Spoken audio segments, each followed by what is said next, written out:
Wellness Rhythm Show. Find your rhythm. Live your wellness.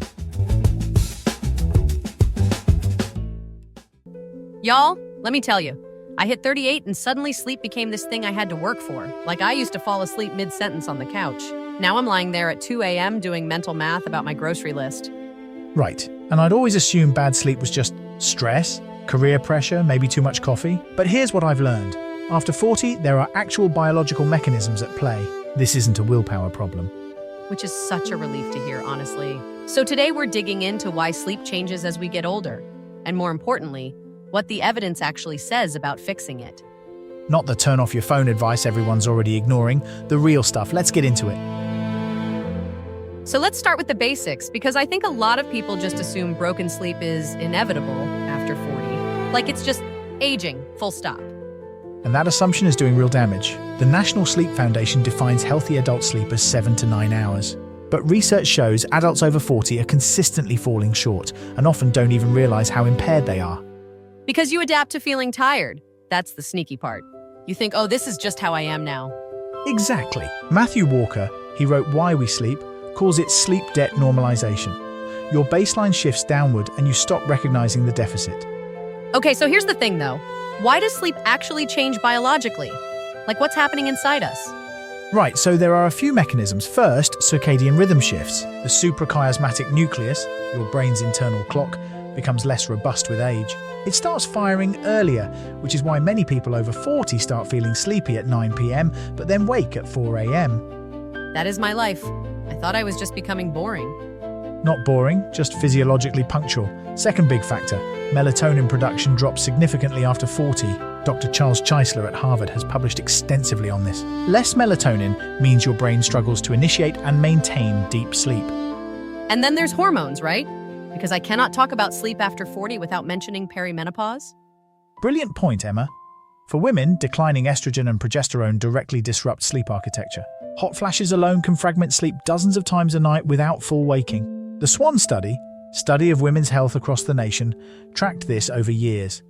And for men, testosterone decline also correlates with lighter, more fragmented sleep. So this is not just a women's issue. Correct. And let's add one more layer. Sleep architecture itself changes. We spend less time in slow-wave deep sleep and REM as we age. These are the stages that consolidate memory and regulate mood. Less of them means cognitive fog, emotional reactivity, slower physical recovery. Which explains why I cried at a dog food commercial last Tuesday. I'll take your word for that. But it is worth saying to our listeners, whether you're juggling school runs, aging parents, or a big career transition, this isn't about weakness. It's biology. And speaking of our listeners, if this episode is hitting home for you, please do us a favor and hit like and subscribe. It genuinely helps us keep making content like this, and we are so grateful for every single one of you. Right, now let's talk about what actually works, because this is where it gets interesting, and where I had to revise some of my assumptions. Oh, I love when David revises assumptions. It happens approximately twice a year. 3 times, I counted, so sleep hygiene is real, but it's been oversimplified into a checklist. The research from the American Academy of Sleep Medicine points to something more nuanced. Consistency and environment matter far more than any single intervention. Okay, but here's where I want to push back a little, because I have tried so hard on sleep consistency.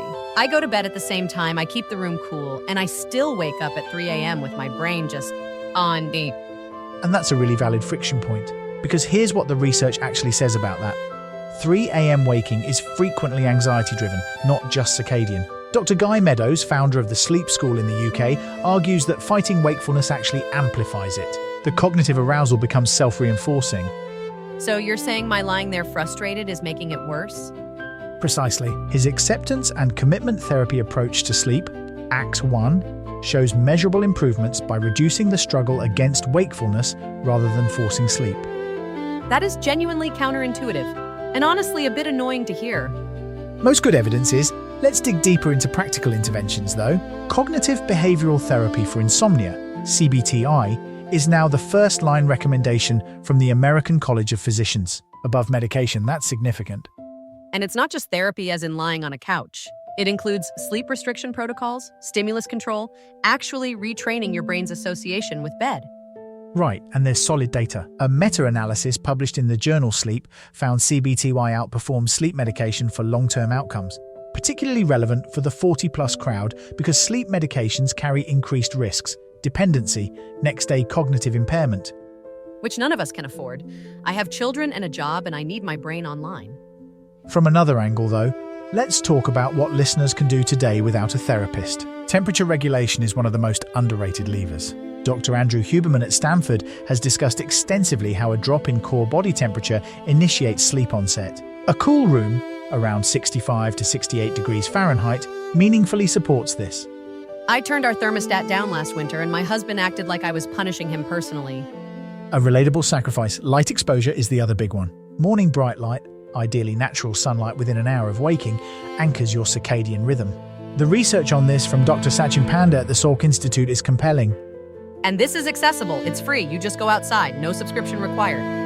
Although do be aware, evening blue light from screens delays melatonin onset by up to 90 minutes, according to research from Brigham and Women's Hospital. So the phone advice isn't wrong, it's just incomplete without the morning light counterpart. Okay, let's also address the supplement conversation because I know people are thinking about melatonin. Right, so here's the nuance. Melatonin can be effective, but the dosing in most commercial products is far too high. Studies from MIT, including work by Dr. Richard Wortman, suggest 0.3 milligrams is physiologically appropriate. Most products contain 5 to 10 milligrams. Which is like taking 10 times what you need and wondering why you feel groggy. Exactly. Magnesium glycinate is showing more interesting data for sleep maintenance. Research published in the Journal of Research in Medical Sciences found improvements in sleep efficiency in older adults. But I'd always recommend discussing supplements with a healthcare provider first. Always. We're your informed friends, not your doctors. Okay, so if you're taking one thing from today, and I mean one thing you can do tonight, it's this. Stop fighting 3 a.m. If you wake up, don't lie there white-knuckling sleep. Get up, do something calm and boring, and go back when you feel sleepy. Break the anxiety loop. And pair that with morning light within an hour of waking. Those two shifts alone, reducing sleep anxiety and anchoring your circadian rhythm, are supported by more evidence than almost any supplement or gadget on the market. Y'all, sleep after 40 is genuinely harder. It's not in your head. Well, it is in your head, but biologically so. And you are not broken. You just need a smarter approach. Right, your sleep isn't failing you. Your information probably just needed an upgrade. Now go to bed at a reasonable hour. And subscribe while you're at it. Good night, everyone. This show is part of the VoxCrea.AI system. If you want a show like this for your organization, without building it yourself, go to VoxCrea.AI and request a sample episode.